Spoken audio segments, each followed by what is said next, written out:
Can anyone stop Kevin Durant? Does LeBron need to rethink how he plays? Did Curry just lose the Finals MVP? The only question left is, say it with me, you in? Hey sports fans, Coach Nick here, and welcome to the B-Ball Breakdown live show, post-game / podcast recording for tomorrow. As always, I'm joined by Dave Dufour at Dave Dufour NBA. Dave, we had an interesting game, probably the best the Cavs have played, maybe in all the playoffs, but to no avail. Yes, I mean, maybe game one they played a little bit better, but this series has been fun, man. It's been really good, and you know, Rodney Hood sort of being the secret weapon for the Cavs was really interesting, and it was a lot of fun. And LeBron was, you know, he had a 33-point triple-double. And all we're going to talk about is Kevin Durant, because Kevin Durant, I mean, this was his game. I mean, this was 2017 Finals Kevin Durant. It was just insane. And for a long time there, the rest of the Warriors were doing nothing to help him out. And KD kept him in this game and ultimately won the game. So, wow, it was a fun game. Man, it was great. You know, let's talk about KD for a second, because quite honestly, I would say, let's see, he took 23 shots. He was 15 for 23.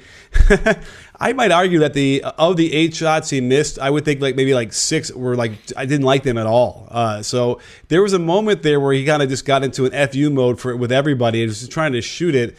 But it's hard. You can't really criticize a guy who shot that well. 6 for 9 from 3, and that dagger 3, which people want to make it like it was in that same area as it was last year when he pulled up, but obviously that was a pull up versus a static standing around, shot clock winding down, contested 3. It ends the series, wouldn't you say? Yeah, I mean, that's a wrap. Whether or not it's going to be a sweep, I don't know. We could see the Warriors come out and kind of punt game 4 and finish this up in right. Oracle. But, man, what a game for Kevin Durant. And not to be lost in all of this is how terrible Steph Curry was. Probably his worst game ever, I think. Yeah, it might be. I mean, he was borderline historically bad. It was almost John Starks. Yeah, wow. I read this. Apparently, after Ray Allen hit his 8 threes in the 2010 finals, he went 0 for 8 from 3 in the next game. And so Curry actually started this game 0 of 9. So, yes, he did. Well, here's the other thing that you have to worry about as far as the Cavaliers' perspective is that, okay, 2 of their players, their best shooters, had the worst shooting games maybe of their careers, or certainly Curry did, and they win. And so now you're going to go into game 4 where you know that they're going to shoot better from the 3. They just are. In fact, Curry could actually have this as an impetus to go off and break his record, right? Like, who knows what he's going to do, but it'll be better than 0 for, what did he go? I'm sorry, 0 for 11? Oh, 1 for 10 from 3. Yeah. And so, that is a real concern for the Cavaliers without question. And I don't know. That's why I think that a sweep certainly sounds in order. Also, it just feels like the energy is now let out of the bag here for the Cavaliers. They came out, they played really, really well in that first quarter, and yet they could not get any separation from the Warriors, who were turning the ball over. They were giving up a lot of offensive rebounds, everything the Cavs wanted to do. The Cavs were hitting threes. So, I mean, listen, I don't think anyone's going to argue that the Cavaliers are a better team. We kind of knew the Warriors are going to win. It's just a question of how many games. And at this point, it just feels like I don't know what the Cavs are going to be able to bring in game 4. I guess more Rodney Hood. My whole Kyle Korver thing from today is just he let me down. He just let me down. Yeah, Kyle Korver looks 37 years old when he tries to play against the Warriors. That's what they do to people. So, and especially to him. I mean, he struggled against them. This isn't the first time that he struggled against the Warriors. So, I mean, Rodney Hood, man, might have saved his contract for next year with this game. I don't want to go overboard and say, he looks like a guy who should be starting for them, but I wouldn't be shocked if he starts game 4 just to try it, just to see what happens. Right. Okay. Which is another key here, because who would he start for? Obviously, J.R. Smith, because I argued that J.R. Smith, I could do a whole montage for the whole playoffs. In fact, for his whole career about how how bad he is on the weak side on defense and how lost he gets. How many times are we going to see like LeBron yelling at him because he's involved with him on a weak side screen and pin down, and the screener slips to the basket for a layup every time? It's crazy. And that last one where Draymond got a dunk that really, really iced the game. You know, he helped one pass away off the corner when Rodney Hood had gotten back in position and give up a dunk. The game's over. So I would be surprised if they change the starting lineup. It's clearly Rodney Hood is the guy who would have to you have to get rid of J.R. Smith, right? Yeah, and Hood's defense was actually great tonight. He blocked Sean Livingston on a mid-range jumper, which is just insane to even think that could be possible.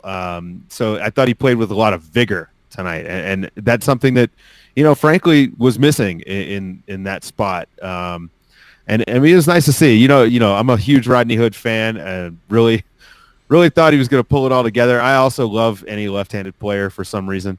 So, you know, it was nice to see him come out and have that game, especially after he kind of quit on this team earlier in the playoffs. You know, he refused to enter a game, and somehow that just kind of, you know, got lost in the shuffle. So I'm hoping that internally things are good, right? Like maybe that they're over that, whatever the miscommunication was, and they go forward this offseason and hopefully that guy gets some money. But yeah, back to this. So J.R. Smith, actually, he overplayed a KD post-up at like 20 feet from the basket, and KD just turns the shoulder and gets draws the help and hits Livingston for a dunk with a really nice pass.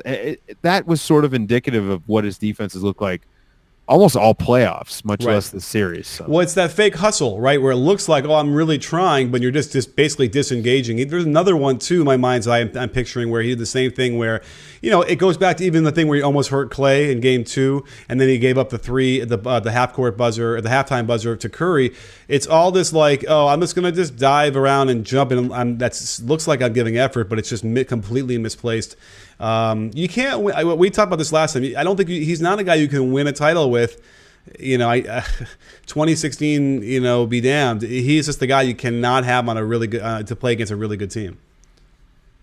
Yeah, it's just too difficult to have one guy who constantly makes mental mistakes, and you know everyone else kind of has to cover for that guy. And then they already have Kevin Love, who they sort of have to cover for when he gets caught on the switches. So, you know, it's too much. And if JR's not going to hit shots, although tonight he did start out well, you know, he hit a few shots. But if he's not going to hit shots consistently, especially since the majority of what he's getting are just, you know, spot ups, then yeah, you got to figure something else out. But speaking of Kevin Love had a great first half and then was a ghost in the second half. What happened? That's a great question. Let's figure that out, because I was taking notes throughout to kind of figure out how they were attacking. I mean, I think what happened was LeBron sort of just went ISO mode a lot. It sort of, you know, he was, because here's the thing, LeBron in the first half was really moving the ball. Did he have like 9 assists in the first half, something like that? Yeah. And he only finished 14 points. And he finished with 11. So that shows you what happened. He decided to flip the switch and sort of be a lot more aggressive, right? He kind of felt like he was forcing the switch to Curry again. Oh, I know it. And by the way, let me talk about that. So there's a moment in the third quarter where I just got kind of upset watching the Cavaliers play offense, because it was the same thing over and over and over again. And whether it's maybe I just need variety. I just like what excites me about basketball is the you never know what you're going to get, right? There's a bit of surprise every time down. The ball moves and things change. They weren't doing that, and that it's really just aesthetically a problem, and I think it hurts guys like Kevin Love. Yeah, but you know, he looked aggressive tonight starting out, and it looked like one of those games, you know, where you know, nobody's going to complain about the officiating in this game. That's one thing I learned from Twitter tonight. Well, no, you mean everybody's going to complain about the officiating? No, nobody's, only on the court. They're not complaining on Twitter. But you know, they were letting him get physical inside, and you know, Kevin Love was taking advantage. I mean, he had a rebound that, I mean, I don't know if I've seen him exert that much force on a basketball court ever. Right. And had a nice little hook shot out of that. I mean, he was really looking to score. It was kind of a continuation of what he did in Game 2. And then it disappeared. And part of that, I wonder, as we saw Rodney Hood sort of assert himself in the second half of this game, you know, Kevin Love sort of fell by the wayside a little bit. You know, Rodney Hood did a great job attacking closeouts, which is something that Cleveland's been missing completely. No one on this team for them has been attacking closeouts at all. So it's I don't know. It's a weird. They've got a weird roster anyway, so it was kind of a weird game. When we start talking about weird things, it just sort of reminds me of my first job out of college and how I got it. I wanted to work on the movie Richie Rich that was filming in Chicago, so I wandered into the location manager's office. He had a stack of resumes at least 200 thick. I asked him if he was hiring. He took one look at the resumes, another look at me, then hired me on the spot. It was just as easy as using ZipRecruiter is now. It's the best place to connect growing businesses with qualified candidates by visiting ZipRecruiter.com/breakdown. ZipRecruiter sends your job to over 100 of the web's leading job boards, but they don't stop there. They've got powerful matching technology, scanning thousands of resumes to identify just the right candidates so you never miss a match. Did you know 80% of employers find a quality candidate on the first day? With results like that, it's no wonder that ZipRecruiter is the highest rated hiring site in America. And right now, you can try ZipRecruiter for free at this exclusive web address, ZipRecruiter.com/breakdown. That's ZipRecruiter.com/BREAKDOWN. ZipRecruiter, the smartest way to hire. I mean, I'm willing to blame LeBron for that. In fact, I was having a conversation with friend of the Breakdown, Eli Horowitz, who's definitely going to come on the podcast to talk more about what we had on the phone today. But basically, we're kind of discussing the notion of LeBron. Like when you and I were growing up, Magic Johnson was sort of the gold standard point guard, ball dominant, big guard. But he was the guy who always understood, okay, Worthy hasn't gotten the shot in a few possessions. We got to get him a shot on that right block he's so good at, right? Or Byron Scott, we're going to get him a shot. He hasn't gotten one yet.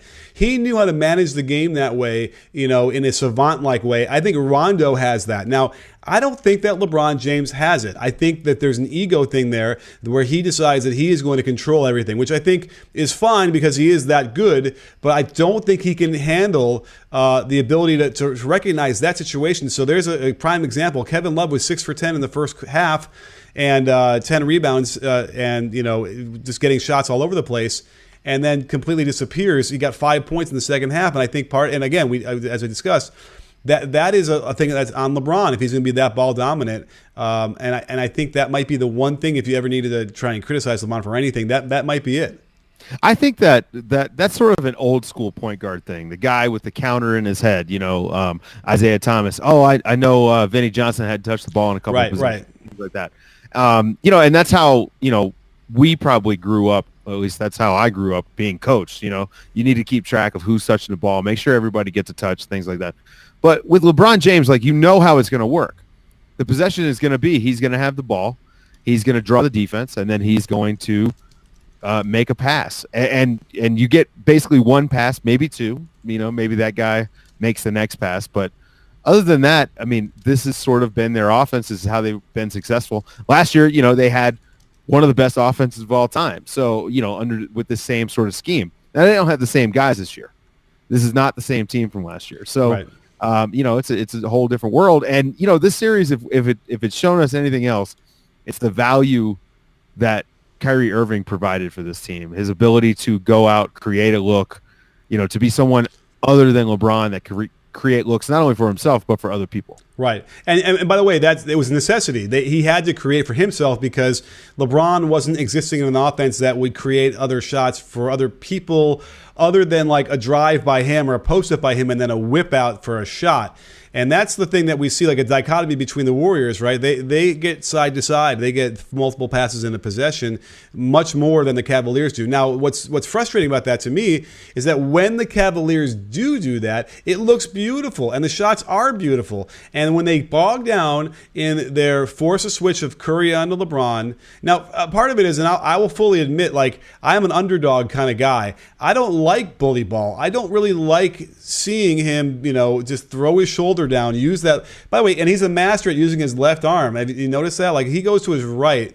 he uses his left arm, and he doesn't get it out too far, but it's a battering ram, and it kind of goes down into the waist and the top of the thigh area. And that just staggers guys back, and they I guess they let him do it, so we can't complain it's a foul. But to me, it's like, let's get him coming off of a dribble handoff. Let's him compress the defense in the middle of the floor, and then get a kick out. Let's get some traditional movement on the basketball floor rather than what they're doing. I think they'd be better. They probably would have had at least one win. Yeah, I mean, they going away from the elbow action that they've used the last few years, things like that. But again, they don't have the bodies to run off those, the high post split, right? Like they're pros. They got Kevin Love. Yeah, okay, but Hill. Kevin Love. Like, remember what was the play? Oh, it was elbow rub. Yeah, that they used to run for Richard Jefferson all the time. Like that to me, Larry Nance. Why wouldn't they run that with Larry Nance? I know. Right? Okay, so great. So here's the question. Like, I don't even know if they're running much of that. Maybe out of a timeout, they kind of get something out of that, but they're not. Like, if you were comparing the out of timeout plays from the Warriors versus the Cavaliers, and I did this when the Warriors won the first time. It's like they waste so many opportunities when the ball is stopped and they can inbound and know exactly where the players are to run something really clever. Very frustrating. Whereas the Warriors do it, they're already more talented, and yet they're also out executing the Cavaliers. That's what's frustrating most to me. At least put yourself in positions. And by the way, all of that said, they were right there, right? They had leads. It was very close. So it's not like they're getting destroyed by 40 points without doing these things. But man, you're talking about a player here or there. It's all the more reason why you need to have that execution. I agree. I mean, this is sort of the same stuff we've been talking about all season with this team. Mm-hmm. It was why we had our doubts that LeBron was going to get them to the finals. And what did we learn? Don't doubt LeBron, at least to get out of the East. And it just goes to show that the Warriors are just in a different class. And I think Houston's in a different class. Like Houston probably would be doing, having similar success against Cleveland. And so, it's time for the Cavs. I think this summer, depending on what's happening with LeBron, they're very obviously going to have to go to the drawing board, look at this roster, see what changes they can make. What do they have in house? What assets do they have? Other teams value. Again, Rodney Hood is going to be an interesting situation. He's a restricted free agent. He hasn't done himself any favors this season, and especially in the playoffs until tonight. I don't know that there are going to be offers out there. Will he consider maybe just signing his qualifying offer and trying to go, come in on a make good qualifying offer, be an unrestricted guy next summer? You would think that Cleveland wants to keep him around because he's clearly got talent. It's just finding a way to get him to maximize that talent. Yeah, a part of me feels like I'd be surprised if he does stay, honestly. But let's move to some of the questions that we have over on Periscope. Here's a good one. H. Cantrell 10 asks, so Curry lost Finals MVP tonight, right? Interesting question. We need to kind of look at who is going to get that trophy. What do you think? I don't know. I mean, if you look at it, I guess KD has 2 good games and Curry has 2 good games. So yeah, it's tomorrow. It's Friday night. Decides it, right? Yeah, I guess. I don't know. Let's just give it to Iguodala again. Yeah, right. How about Klay? How about Klay Thompson? Nah. I mean, listen, like Klay is the most consistent player for the Warriors. Tonight, he actually rebounded the ball really well. Got some key rebounds, including kind of the game-clinching rebound there at the end. But not really. I think it's probably still Steph. Right. We have 2 choices. Yeah, I would think Steph is probably ahead by a nose. But, yeah, clearly it's going to – Friday's game is going to have to mean something to that, and they'll have to figure that out. So let's see here. Spoelstra had LeBron setting screens and involved in handoffs. This is from Ogby Ball. But LeBron wanted to play ISO in Cleveland. That is probably right. That seems to me, a real setting. Now, I got to remember back in Miami, but they did do some of that. But also, I had issues with their offense, too. I've had issues with LeBron James' offense teams through his whole career. And, if he is the one that's controlling the offense, and I think that most people sort of agree that, we've heard little snippets here and there about like just how much control he has. I just don't think it's possible to be able to manage that in game while you're also playing. It just doesn't seem possible to me, and I think we're seeing the results, at least from what I see.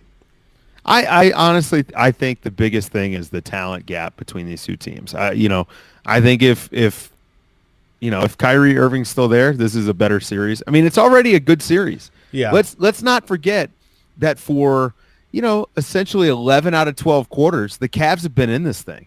And, that's nothing to shake a stick at. I really think that, the idea that the league is broken needs to kind of go away a little bit. Like it's all about it. Basketball is a chess match. Right. And I think Ty Lue has done a really good job of playing chess in this series. I mean, there's no other way. When you look at these two rosters, the Warriors are so far out ahead of what Cleveland has. And yet Cleveland has been in this for 11 out of 12 right. quarters. Absolutely. I want to make sure everyone hears me acknowledge that exactly. Now, but again, when it is that razor thin, you do need to have a little bit better. And by the way, agreed. The offensive thing is probably not even the issue here. I know Mike Zavano is going to yell at me for saying it's the offense because it is the defense too. I mean, they kind of go hand in hand, but without question, the defensive issues, they can't guard a weak side screen for their lives, even if it's not J.R. Smith. And, that's all the Warriors do. I mean, the Warriors can get a switch of J.R. Smith onto KD in the post every time down. And that's why we've seen KD just destroy them on these shots. It's like he's shooting over guys that there's no way they can contest those shots. He's a ridiculous shot maker. I mean, some of the stuff he was shooting tonight. He had a one on Love that was ridiculous to his left. Yeah, there's just no reason he should be hitting these jumpers. I mean, they're mid-range jumpers, so they're gimmies. I mean, he'd probably get hit 100 out of 100 unguarded in a gym. Yeah. But these are not unguarded in a gym. This is, in front of thousands of people, millions at home on TV with another guy who's 6'10" with a hand in his face. It's insane some of the stuff he was hitting. For sure. That and one falling away to his left was just insane. That was. And let me give a quick shout out to Gigolo Puff out there over on YouTube, who's helping us keep the comments clean on the YouTube side. So thank you so much for that. We have a nice orange one. Again, I don't remember how they do that, but somebody's got a nice catch, caught my eye in the comments.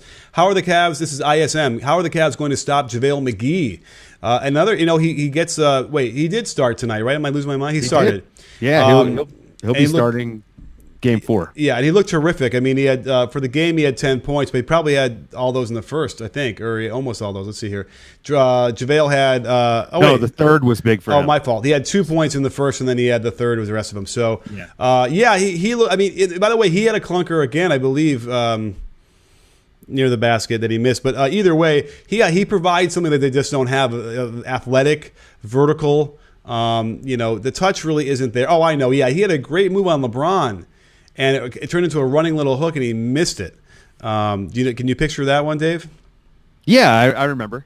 But other than that, he played pretty much exactly the way they needed him to do it. And it's just to the point where don't you think he should have played some in the Houston series? Absolutely, I actually said that.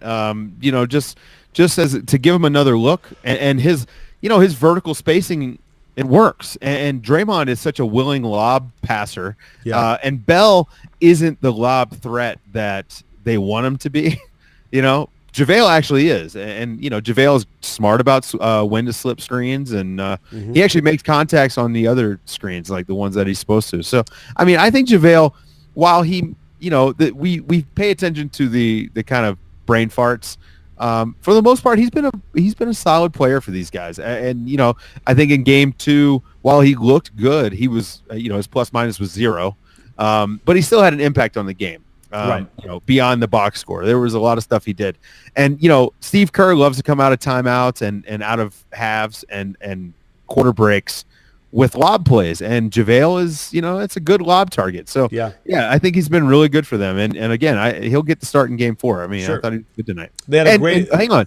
And defensively, when he got switched on LeBron, he did a decent job staying in front of him, feeding him into the help, and KD comes over and gets a nice block. That's a huge luxury to have a guy, to have a 7-footer who can at least be fleet enough of foot to stay in front of LeBron to force him into Draymond or KD. And there's another one where he kept him in front, and I think he forced a long shot that missed, but then he had another one where he just reached in after like 6 seconds of good defense and just kind of bailed him out. I don't know why, so maybe they'll go through the film and just sort of make that a teaching point. He'll get it. But yeah, clearly LeBron is doesn't want to like go into him and try and get him down low, driving on him. And JaVale's been doing a nice job keeping him in front. Chrono Shifter has a great question over on the Periscope side. What cue do you teach to recognize and decide to slip the screen?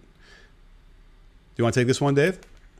Well, I mean, I guess it depends on what your goal is as an offense. I'm assuming Kerr is coming into the night like, here are the key points, and when they're doing a hard show or that they're coming for the switch, that's the time to slip. Now, you don't want to do it every single time. I think Livingston might be the smartest guy on the Warriors about.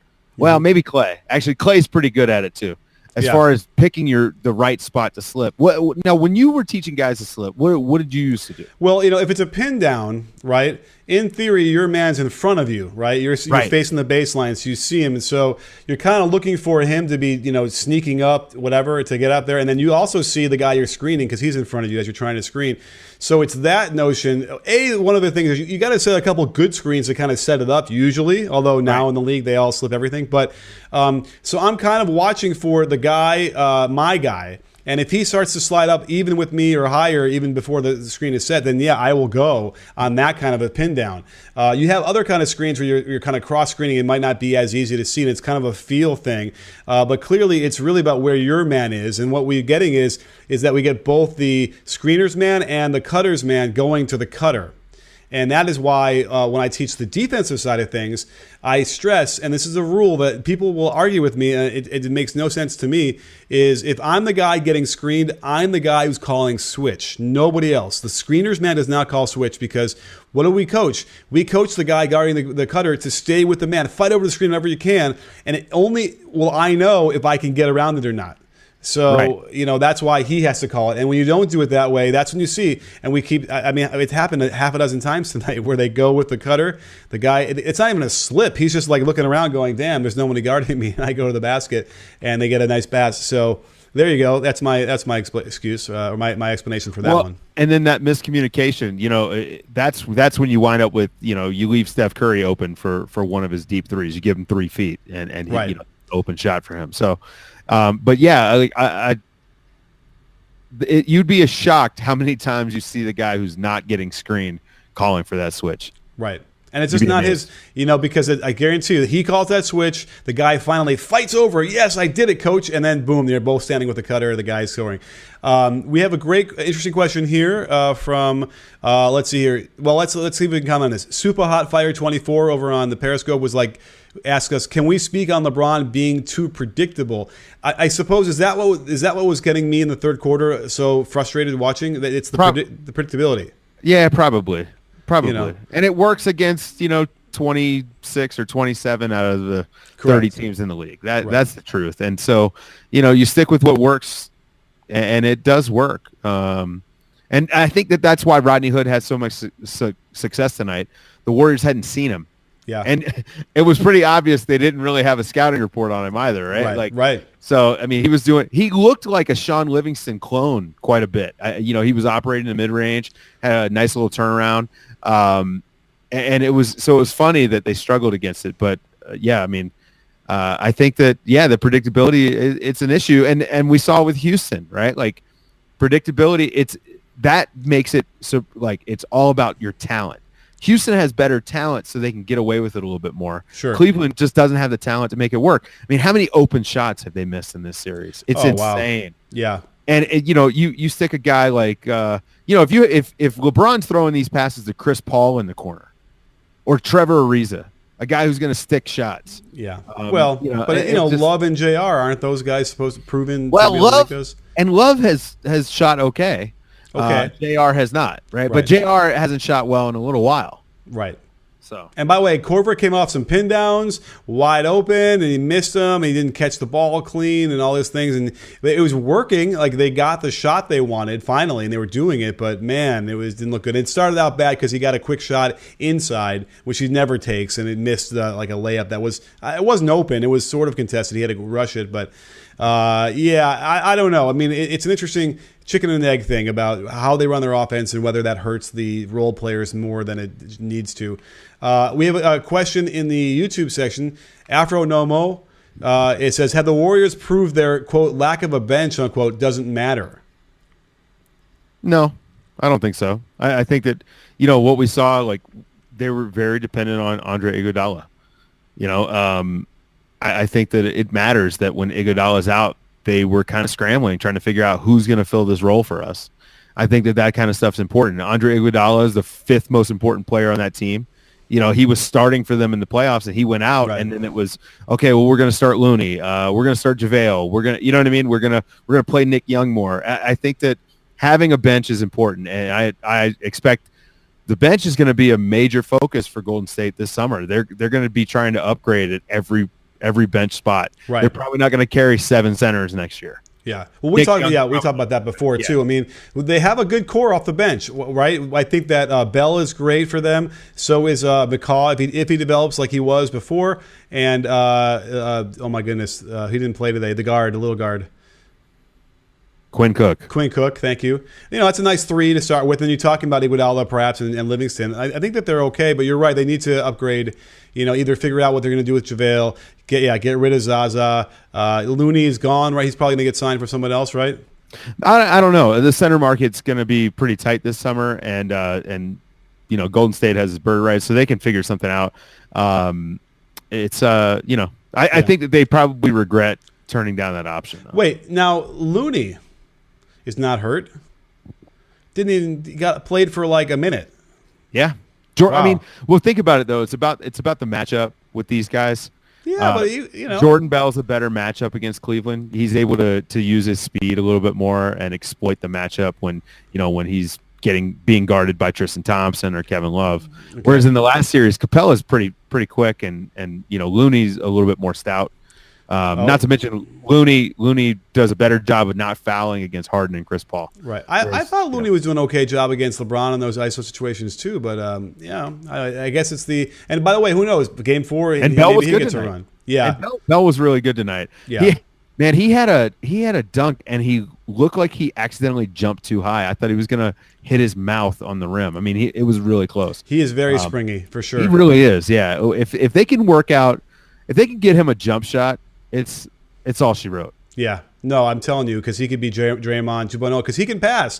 And he had a pass. He saw a pass, and he made it, whatever. A couple times I've seen him in this playoffs where it's like, whoa, that's next level vision. So he just needs more experience and a jump shot, and look out. Because you know what? Draymond's jump shot's broke. So somebody on Twitter said that it looks like he's wearing a backpack every time he shoots a jump shot. Right. And now I can't see it any other way. It's a catapult, and he just bends his legs way too much. And when he doesn't do that, they go in, and it's so simple. I swear I'm gonna make it my effort this summer to try and track him down and help him, because it's such an easy fix for him to get to like at least 36, 37%, because I don't think he's close to that. Now, over the regular season, maybe he was, but I don't know. Either way, we have another couple questions here we can go to. Jeff Tao asks, Coach, do you think that the 3-2 zone can weaken KD's performance just like Boston did to Kobe in 2008? Wow, you're trying to maybe go back 10 years to remember that. I don't know. Obviously, the zone would be a terrible idea, I think, against the Warriors, don't you think? Yeah, they'll just shoot right over the top of it. Yeah. They're too clever too. They'll get like these really cool little, hammer actions in the weak side and pin that guy down, and then I think it'd be over. There are too many good playmakers in that team. How about this one? Ashish Rao asks, do you think the regular season should be taken more seriously by LeBron and the Cavs if they want to find these mistakes earlier? Interesting, Dave. What do you think? Yeah, I don't know. What do you think? I'm curious. I would, it would make it a lot easier on you and I, just because we wouldn't have to guess on how they're going to, if we had to base our analysis on the regular season, then we'd think they wouldn't make the first round. So, although that said, LeBron played all 82 games. He did, and that was a goal of his. Yeah, even though he didn't play, the defense a lot of the time. Right. But, it is a good point. Like, the regular season does give you that solidification of a defense and the rotations and the focus and all those things that make you a hardened team ready to win. And if you don't do it like that, those things don't often turn them on. Again, you can get to the finals like LeBron did, but that's you're going to hit a wall at some point. Yeah, it's hard to correct bad habits in April, May, and June. Yes. So yeah. So and then they don't even have the habits. That's the thing. They have to develop the habit first. So Anything else you see in the comments over on Periscope as we start to wrap this thing up? No. Coach isn't on drugs anymore, looking better. Yeah, I got a little sleep. I took a nap this afternoon. Yeah, I saw someone ask you to fix my jumper. My jumper needs no work. It's good to go. I know. I saw it on my driveway, and now I'm forgetting what it looked like. It's butter. Okay, great. Yeah. My knees, on the other hand, though, are bugging me. So. My left knee is about to, I can't get up the stairs, and my right shoulder, by the way, it hurts. And so when I try and shoot, it hurts, and so I'm already so I need some help. I need some good Pilates work. Why did Jordan Clarkson game become so goddamn awful from being a dynamite scorer against for the Lakers? That's from Izzy Mack. You want to answer that one, Dave? I mean, I don't know. Good, decent stats on a bad team, right? You know what I mean? Like, yeah. But also, there is a thing. The LeBron thing is a thing. Not that he makes his teammates better or worse or whatever, but there is a severe adjustment that many players need to make when you go play with LeBron on his team. And some guys just can't do it. Some guys take a lot longer than, he just got there in February. It took Chris Bosh how long before he could figure it out? Almost a year, I would say. Right? He was good by the time the playoffs came around. Yeah, so he needed the whole season. Jordan Clarkson didn't even have that. He had a few months. So that's part of it. But it's just not Clarkson's better when he's handling the ball a lot, and that's just never going to happen on a LeBron team. So and that's why Kyrie left. So anyhow, we have a couple of really quick questions. Afro No Mo wants to say, do the Rockets beat the Cavs as easily as the Warriors with or without Chris Paul? Yeah, right. Well, I don't know. Without Chris Paul, do the Rockets beat the Cavs? Probably. Yeah. And then the Fortium asks, do you think the Cavs supporting cast are really this bad, or are we expecting too much from an old LeBron that just isn't what he used to be? No, LeBron is averaging like 35, 9 and 9 in 21 games of the playoffs, which is basically a quarter of a season. No, this is not. None of this is on LeBron. Right. Fair enough. Well, all this is on you and I guess me for putting together another great show. Yeah, that's a good one. Yeah. And we're not coming back after Game 4 on Friday. We're not? Is that for sure? I mean, you're not coming back to Oakland. Okay, but are we going to do a live post-game show? I don't know. I guess we're going to have to play it by ear. Yeah. It's going to be tough. I'm going to be in Montana, Yeah. So, we'll figure it out. And I got the neighborhood dinner club to go to around the corner. Yeah, maybe we do, maybe they kick it to a Game 5 and we get one in after Game 5. But yeah. Or Saturday. We do a season postmortem after. Right.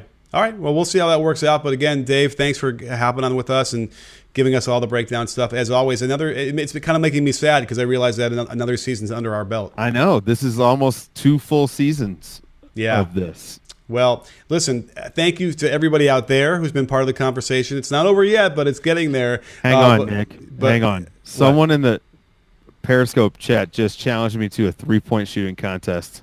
Oh, wow. I remember one of my players would do that when I was coaching in high school, and it never ended well for them. Yeah, mine knew better because I scrimmaged with them. Yeah, so they knew better. Really? But yeah, I'll be out in Vegas during Summer League. Okay. I'll be there the entire Summer League. So come out, say hi. Also, check out sportsbusinessclassroom.com. Hey, free plugs. You got it. That's right. Friend of the breakdown, Larry Coons. That's baby. Right. Yeah, come, check it out if you're interested in the salary cap or scouting in video or social media or digital branding. Check that out. But I'll be out in Vegas the whole time. So if you come to Vegas, holler at me, and I will beat you in a 3-point contest. But not for money because I don't gamble. We'll just do it for, we'll film it and put it on the YouTube channel. So anyhow, great stuff. We will all see you tomorrow on my YouTube channel. I'll get a couple of videos out on this game and whatever else is happening. A lot of great ideas. Dave, thanks for being here. Guys out there, thanks for being here. Gigolo Puff, again, thanks for moderating on YouTube. And don't forget, sports fans, at B-Ball Breakdown, we're not a channel, we're a conversation. You win. You win, Dave? Yes, I am.